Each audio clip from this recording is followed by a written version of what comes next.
So movie ತುಂಬ ಚೆನ್ನಾಗಿದೆ. ಏನು ಹೇಳ್ತಾರೆ, ಈಗ ಆಡಿಯನ್ಸ್ಗಳು ಥಿಯೇಟ್ರಿಗೆ ಬರಬೇಕಂದ್ರೆ ಸ್ವಲ್ಪ ಹಿಂದೆ ಮುಂದೆ ನೋಡೋದು ಆಗಿದೆ ಅಂತಾರೆ. ಬಟ್ ರಿಲೀಸ್ ಮಾಡಿದ್ರೂ ವಿಷ್ಣು ಸರ್ಗೆ ಈ ರೇಂಜ್ಗೆ ಫ್ಯಾನ್ಸ್ ಇದ್ದಾರೆ ಅನ್ನೋದು ಈಗ ನೀವು ಒಳಗಡೆ ನೋಡಿದ್ರೆ ಗೊತ್ತಾಗುತ್ತೆ ಹೆಂಗೆ ಸೆಲೆಬ್ರೇಷನ್ ಮಾಡ್ತಿದ್ದಾರೆ ಅಂದ್ಬಿಟ್ಟು. ತುಂಬ ಚೆನ್ನಾಗಿದೆ ಮೂವಿ ಮಾತ್ರ. ಈಗ ನೀವು ನೋಡಿದ್ರಿ ಭವ್ಯ ಮೇಡಮ್ ಬಂದಾಗ ಅವರು ಎಷ್ಟು ಖುಷಿಪಟ್ಟರು ಹಿಂಗೆ ಮಾಡಿದ್ರು ಅಂತ. ಮತ್ತು ಸಂಡೇ ಎಲ್ಲ ಮತ್ತೆ ಕಟ್ಟೋಟಿಗೆ ಹಾರ ಹಾಕಬೇಕು, ಅದು ಮಾಡಬೇಕು ಅನ್ನೋ ಪ್ಲ್ಯಾನ್ ಬೇರೆ ನಡೀತಾ ಇದೆ. ಎಲ್ಲ ಒಂಥರ ಹಬ್ಬದ ಥರ, ಹಬ್ಬದ ವಾತಾವರಣ ಅಂದ್ಕೊಳ್ಳಿ, ಹಾಗೆ ನಡೀತಾ ಇದೆ. ಮಹೇಶ್ ಅಂದ್ಬಿಟ್ಟು. ಫಿಲಮ್ ತುಂಬ ಚೆನ್ನಾಗಿದೆ ಸರ್. ಅತ್ಯದ್ಭುತ ಕಥೆ, ಚಿತ್ರಕಥೆ ಎಲ್ಲ, ಸಂಭಾಷಣೆ ಎಲ್ಲ ಚೆನ್ನಾಗೈತೆ. ಹಾಡುಗಳಂತೂ ಎಕ್ಸ್ಟ್ರಾರ್ಡಿನರಿ ಐತೆ. ವಿಷ್ಣುವರ್ಧನ್ ಅವರು, ಭವ್ಯ, ಬಾಲಿವುಡ್ ನಟಿ ಕಿಮ್ ಶರ್ಮಾ ಎಲ್ಲ ಚೆನ್ನಾಗಿ ಮಾಡಾರೆ. 38 ವರ್ಷಗಳ ನಂತರ ಬಂದಿದೆ. ಇವತ್ತಿಗೂ ಅದೇ ಕ್ರೇಜ್ ಇದೆ ಫಿಲಮ್ಮು. ಇನ್ನೂ ಫಿಲಮ್ಗಳು ಎಲ್ಲ ಸತ್ಯಂ ಶಿವಂ ಸುಂದರಮ್ಮು, ಇನ್ನೂ ಕೆಲವು ಫಿಲಮ್ಗಳು ಬರೋಕು, ಕೋಟಿಗೊಬ್ಬ, ಯಜಮಾನ, ಸಿಂಹಾದ್ರೆ ಸಿಂಹ ಎಲ್ಲ ಫಿಲಮ್ ಬರ್ಬೇಕು. ಇನ್ನು ಮತ್ತೊಮ್ಮೆ ಬೆಳ್ಳಿತೆರೆಗೆ ಬರಬೇಕು. ನಮಸ್ಕಾರ. Cinema extraordinary. ಆ ಕಾಲದಲ್ಲೂ ಅದೇ ಕ್ರೇಜಿ, ಈ ಕಾಲಕ್ಕೂ ಅದೇ ಕ್ರೇಜ್. ಜನಗಳಿಗೆ, ಅಭಿಮಾನಿಗಳಿಗೆ ತುಂಬ ಅದ್ಭುತವಾಗಿ ಸಿನಿಮಾ ಮೂಡಿಬಂದಿದೆ. ಅಭಿನಯದಲ್ಲಿ ಅಭಿನಯ ಭಾರ್ಗವನೇ ತೋರಿಸ್ಬಿಟ್ಟಿದ್ದಾರೆ, ಯಾವುದು ಕಮ್ಮಿ ಇಲ್ಲ ಅಂತ.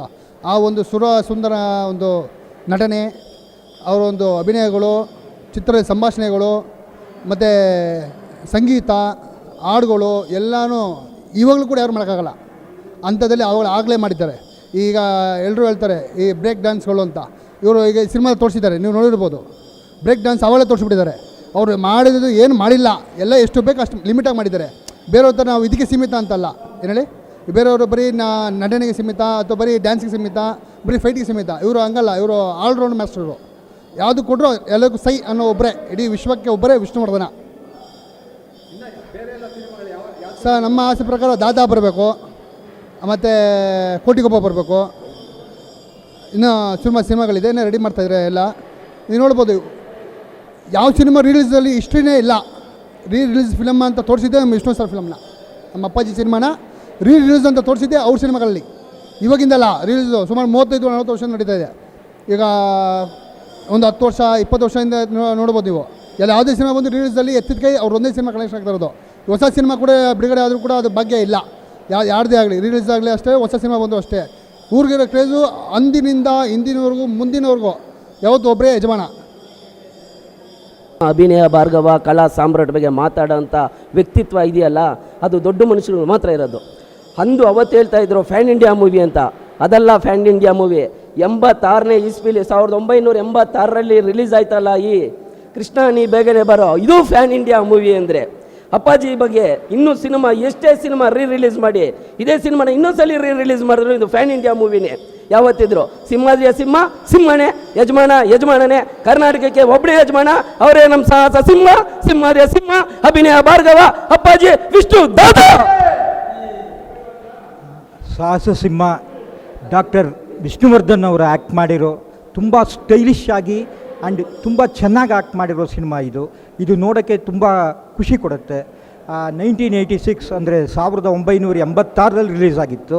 ಈಗ ಮತ್ತೆ ರಿಲೀಸ್ ಆಗಿದೆ. ಈ ಸಿನಿಮಾನ ಥಿಯೇಟ್ರಲ್ಲಿ ನೋಡೋದೇ ಖುಷಿ ಕೊಡುತ್ತೆ. ಬೊಪ್ಪಿಲರಿ ಮ್ಯೂಸಿಕ್ಕು, ಭವ್ಯ, ಕಿಮ್ ಆ್ಯಕ್ಟಿಂಗು ಎಲ್ಲ ಒಂದಕ್ಕಿಂತ ಒಂದು ಚೆನ್ನಾಗಿದೆ. ಆ್ಯಂಡ್ ಡಾಕ್ಟರ್ ವಿಷ್ಣುವರ್ಧನ್ ಆ್ಯಕ್ಟಿಂಗು ಈ ಫಿಲಮಲ್ಲಿ ತುಂಬ ಚೆನ್ನಾಗಿದೆ, ನೋಡೋಕ್ಕೆ ತುಂಬ ಖುಷಿ ಕೊಡುತ್ತೆ. ಆ್ಯಂಡ್ ಈ ಫಿಲಮ್ನ ಮತ್ತೆ ನೋಡಬೇಕು ಅಂತ ಥಿಯೇಟ್ರಿಗೆ ಬಂದಿದ್ದೀನಿ. ತುಂಬ ಖುಷಿ ಕೊಡುತ್ತೆ ಈ ಪಿಕ್ಚರ್. ಯಾವುದು ನೆಕ್ಸ್ಟು ಇನ್ನು ಕೈದಿ ಇನ್ನೊಂದು ಸತಿ ರಿಲೀಸ್ ಆಗಬೇಕು, ಅದು ನೋಡೋಕ್ಕೆ ಖುಷಿ. ಬಂಧನ ಇದೆ, ಬಂಧನ ನೋಡಬೇಕು ಇನ್ನೊಂದು ಸತಿ. ಆಮೇಲೆ ಸಾಹಸ ಸಿಂಹ ಫಿಲಮ್ಮು ಎಷ್ಟು ಸತಿ ರಿಲೀಸ್ ಆದರೂ ನೋಡುವಂಥ ಅಭಿಮಾನಿಗಳಿದ್ದಾರೆ. ಸೊ ವಿಷ್ಣುವರ್ಧನ್ ಫಿಲಮ್ಮು ಎಷ್ಟು ಸತಿ ರಿಲೀಸ್ ಆದರೂ ಹಳೆ ಫಿಲಮ್ಗಳು ನೋಡೋಕ್ಕೆ ಹೊಸದಂಗೆ ಕಾಣುತ್ತೆ, ಮತ್ತೆ ಖುಷಿ ಕೊಡುತ್ತೆ.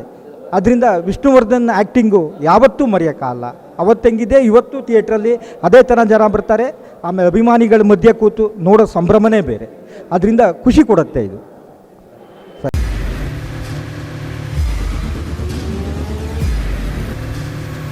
ಪ್ರಜಾಮಾರ್ಗ ನ್ಯೂಸ್, ಇದು ಜನಸಾಮಾನ್ಯರ ಧ್ವನಿ. ನಮಸ್ಕಾರ.